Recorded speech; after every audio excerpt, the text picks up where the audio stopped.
Pinky! Pinky!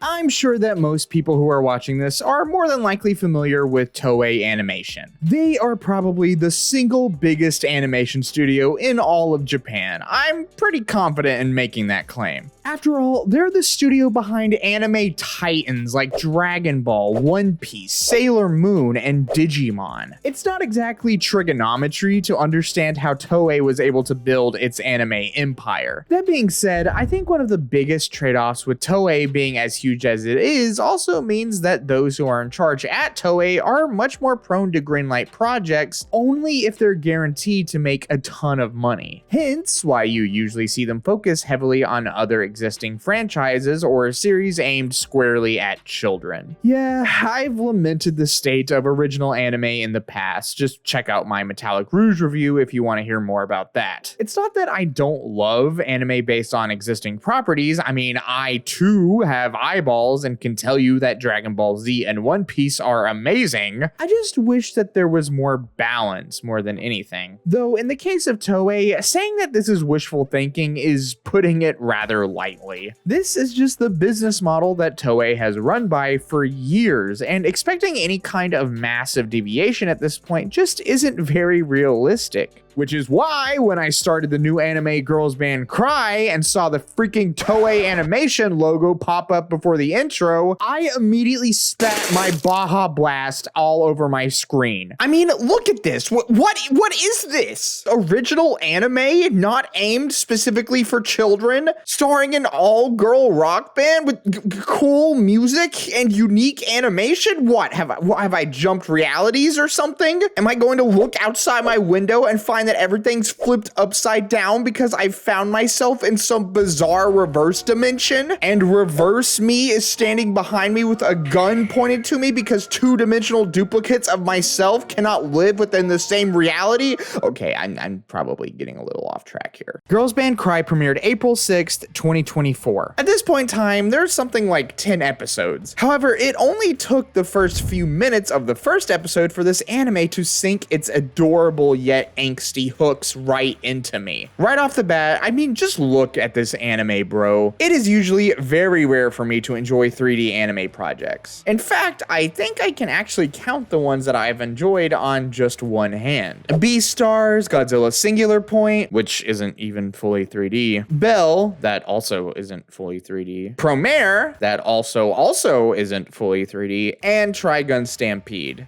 Now that I think about it, most of those came from one studio. By the way, let me know in the comments if you're interested on a video on Studio Orange. Just, I don't know, that seems like it could be kind of fun. Obviously, I haven't seen every 3D anime, and that's not to say that 3D animation is inherently bad. I just think that when it sucks, ooh man, it sucks. One of the biggest issues that I've found with 3D animation is that when characters are stiff or dull, it really does not look great. Yeah, there's plenty of times in 2D animated shows when characters are much more stiff and non-mobile. However, considering that a 3D animated character actually exists in a 3D plane, just like us, any kind of unnatural movement is just going to stick out much more to us. Thankfully, so far, this is not an issue with Girls Band Cry. In fact, and I feel like I say this with every new video I make, this show is honestly in contention for some of my favorite animations so far this year. If you know someone who is adamant that they are not interested in 3D anime, show them a clip from Girls Band Cry, and I guarantee they won't have anything to retort. The characters move with so much fluidity and balance that at times it's kind of surprising that this is all being done with 3D models. You very rarely see 3D characters move with this much life, which makes sense. After all, I can't imagine that 3D animation is simple. You're basically animating a character in an open 3D space, and when you bring a whole other dimension into the equation, I'm sure things begin to get very technical and convoluted, which would explain one of the few gripes I have with with not only this show, but 3D animated shows in general. As you watch, you'll start to notice that while key characters will be animated in 3D, less important and background characters will be animated in 2D. And the two just kind of coexist together. And look, this isn't something that I can really blame the animators for. Creating 3D character models of this quality takes time, effort, and most importantly, money.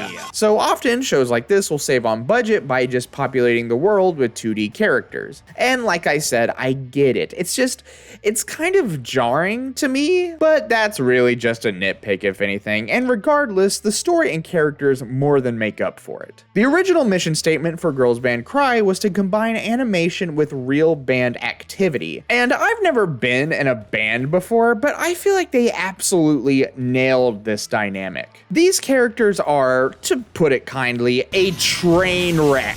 In a good way. I'm sure that anyone who has ever been in a band can tell you that it is not all sunshine and rainbows. Chances are you're probably going to be suffering for your craft, juggling both your real life responsibilities like work, school, and family with your creative desire to meet with your bandmates and create music.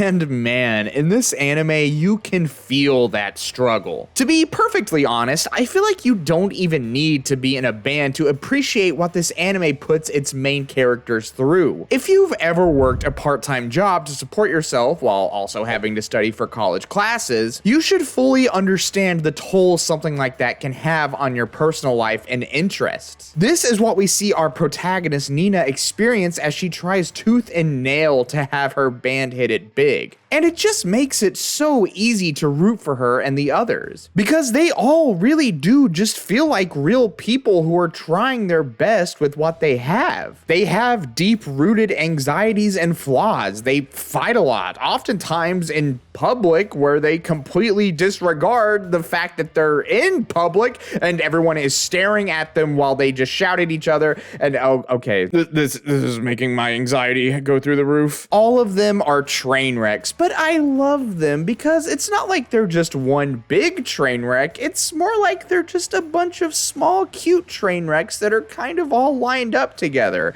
except for Rupa. Rupa is literally perfect. I think that at times it can be a little bit annoying just how much the characters fight. I mean, I feel like with every episode, there's at least one instance of, who is she gonna leave the band? I don't know. Like, I can understand how that aspect can probably get frustrating for someone to see over and over again. Like, do these people even really like each other? At times, I kind of question it. And then they start playing music.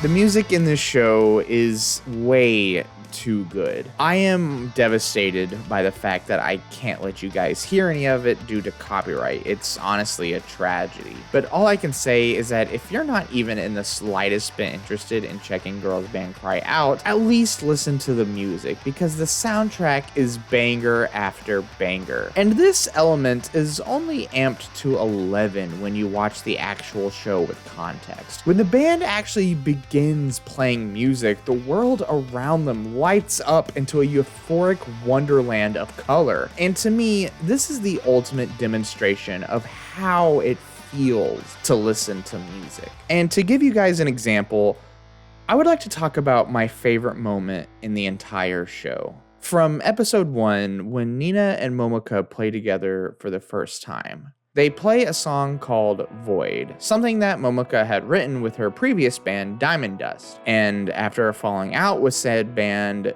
completely signed over the rights to the song, meaning that it's no longer hers. Diamond Dust would then go on to make it one of their staple songs and play it at every single concert they did. After this occurs, Momoka goes on to meet Nina, a huge fan of hers who moved to Tokyo in hopes of pursuing her dreams. However, we also learn that Nina is herself extremely introverted due to her past of being excessively bullied. Because of this, Nina naturally pushes away anyone that attempts to even get close to her, and you can only imagine all of the self-loathing that entails. These are two incredibly wounded creatures who, in a lot of ways, are at the very end of their rope. Despite this, however, after a chance encounter where Nina hears Momoka playing Void, her favorite song, they're able to come together. They bond and open up to each other, and eventually they're able to save each other from their despair. Nina decides her dream is to sing, and Momoka decides to not give up on her music.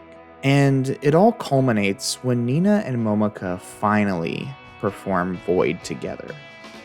Every ounce of angst, sorrow, frustration, hatred, and rage erupts out of the two as they perform. Like every moment of suffering they've endured has led to this very moment. And it's just so alleviating. There have been so many times in my life when it just feels like nothing is going to work out. I become so frustrated, and ultimately, a lot of it ends up getting bottled up. And I feel like if everyone who goes through this were to just get a microphone and scream and sing their frustrations to the world, it would make so many people feel so much better. And that's why, despite the fact that all these little train wrecks are constantly wringing each other's necks, I can understand why they all stay together. Because it's through each other and through their music, they're able to make sense of everything. The world is a brutal, chaotic, and unfair cesspool of sorrow and hatred. But when there's music, everything just feels like it makes sense. I mean, why do you think concerts even exist? Because it's so much easier for all of us to just come together, sing, laugh, and act like utter morons when there's music. And that's why I will always love Girls Band Cry. Not just because it's an original anime that's being treated with love, not just because it's beautiful animation, not just because it has characters that I adore, but because at its core, it's about music and how it brings all of us together, one little train wreck at a time.